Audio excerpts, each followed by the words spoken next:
Txotx, oiugatuta hasten da, Euskadin bizi daitekeen esperientziarik bitxi eta divertigarrienetako bat.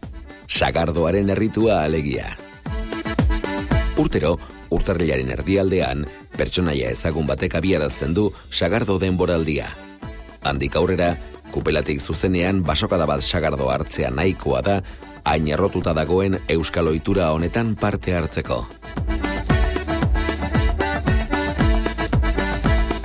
Txotxaren erritua eta kultura hainbat modutan ezagutu daiteke Euskadin.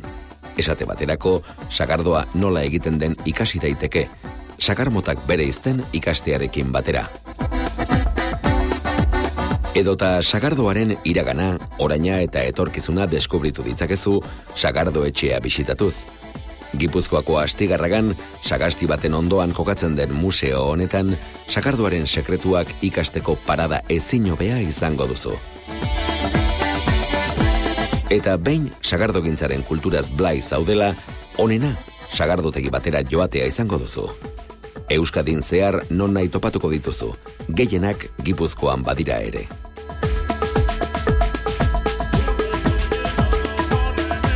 Sagardotegiko menua jakina da.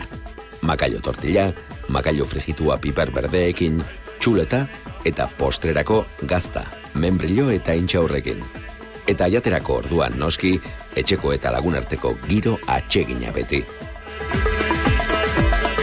Sagardotegietan sortzen den giroa da, hain zuzen ere, txotxaren errituaren ezaugarria aipagarrienetako bat.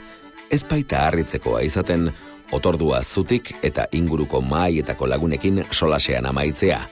Sagardozalea hango eta hemengo kupelak zabaldu ala, basokadak hartzen zabiltzala.